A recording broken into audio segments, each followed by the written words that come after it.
있습니다. 첫 번째 키워드입니다. 자가 면역 질환. 원형 탈모를 자가 면역 질환의 일종으로 볼 수 있는 건가요? 자가 면역이란 말이 조금 어려울 수 있는데 네. 우리 몸은 외부의 이물질이 들어오면 이로부터 자신을 방어하려고 하는데 이런 것을 면역이라고 하죠. 그런데 우리 몸에 정상적으로 존재하는 물질을 이물질로 잘못 인식해서 공격하는 경우가 있는데요. 이 때문에 발생하는 게 바로 자가 면역 질환입니다. 그중 하나가 이제 원형 탈모고요. 원형 탈모 외에도 대표적인 자가 면역 질환으로는 류마티스성 관절염을 비롯해서 어떤 베체트스병, 궤양성 대장염, 루푸스, 강직성 척추염 등 이러한 질환들이 대표적인 자가 면역성 질환이죠. 네. 근데 이런 자가 면역 질환은 자신의 몸 일부를 적으로 알고 공격을 하는 질환이다 보니까 아무래도 치료가 쉽지 않다고 알려져 있어요. 난치성 질환으로도 많이들 알고도 있는데 맞습니까, 선생님? 자가 면역 질환은 면역 억제제나 스테로이드 진통소염제 등에 의존해서만 치료 관리에서는 완치가 되지가 않습니다.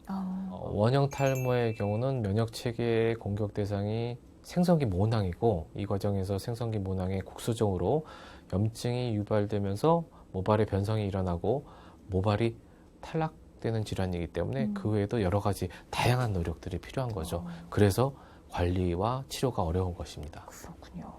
자, 근데 앞서 말씀하시길 그 두피에 생긴 원형 탈모가 전신 탈모로 이어질 수도 있다고 하셨는데 그것도 자가 면역 질환과 좀 연관이 있는 건가요? 그렇습니다. 우리 몸의 면역 시스템이 비정상적으로 작동하면서 발생하기 때문에 초기에는 한두 군데의 원형 탈모라는 작은 문제로 시작할 수 있지만 이때 제대로 치료가 이루어지지 않으면은 면역 체계가 점차 손상되면서 전신 탈모라는 심각한 단계까지 이루어질 수 있는 것입니다. 자, 그리고 이 밖에도 원형 탈모를 유발하는 여러 가지 요인이 있을 것 같은데 어떤 것들이 있을까요? 사실 원형 탈모는 다른 종류의 탈모와는 달리 아직 원인이 명확하게 밝혀진 바가 없습니다. 하지만 원형 탈모의 환자의 한 20-30%가 가족력이 있다고 밝혀졌는데요. 다시 말해서 이제 가족 중에 탈모를 겪은 사람이 있다는 소리죠. 이를 미뤄봤을 때 원형 탈모도 어떤 유전적인 영향을 받는 질환이 아닌가 하고 추측해 볼 수 있는 거죠. 유전적인 영향도 어느 정도 고려해 볼 수 있고 이외에 또 어떤 원인을 좀 생각해 볼 수 있을까요? 다른 자가 면역 질환도 그렇겠지만 이 원형 탈모도 어떤 자가 면역 질환 중에 하나로 추측되고 있기 때문에 장기간에 걸친 어떤 만성적인 스트레스가 그 주된 또 원인이 될 수가 있겠습니다. 흔히들 스트레스는 만병의 원인이라고 합니다. 원형 탈모를 야기하고 예후를 악화시키는 원인에 대해서 여러 가지 설이 있지만 원형 탈모를 연구하는 의학자들이 동의하는 가장 중요한 설은 장기간에 걸친 과도한 스트레스입니다. 그 외에도 쇼크나 급작스러운 사건을 겪게 되면은 원형 탈모가 올 수 있다는 것도 널리 알려져 있고요. 네, 그러니까 뭔가 심리적으로 큰 충격을 받았거나 또 극단적인 스트레스 상황에 처했을 때 이 원형 탈모가 생길 수도 있다는 건데요. 자, 그리고 이제 탈모가 일시적으로 생기는 경우도 있잖아요. 이거는 어떤 경우일까요? 몸에 어떤 급격한 호르몬의 변화가 있는 경우입니다.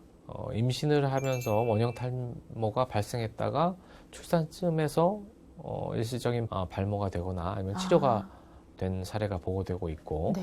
사춘기나 갱년기가 나타나는 것 등에서 이제 호르몬이 급격하게 이제 변화가 될 때 원형 탈모가 발생되고 그 전변에 영향을 미치는 것들이 보고가 되고 있는데 이러한 사례가 다 그 예이죠. 특히 임신이나 갱년기를 전후해서 생기는 어떤 원형 탈모는 상당히 난치성으로 진행되는 경우가 많습니다. 네. 또한 이제 천식이나 알러지성 비염, 아토피성 피부염 등의 알러지를 갖고 있는 환자들이 탈모의 정도가 심각하거나 잘 낫지 않는 경향이 있는데요.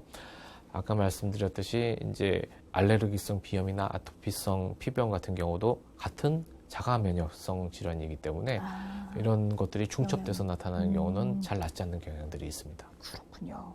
그럼 이번에는 한의학에서 보는 원형 탈모의 원인에 대해서 좀 알아볼까요, 선생님? 크게 두 가지로 보고 있는데요.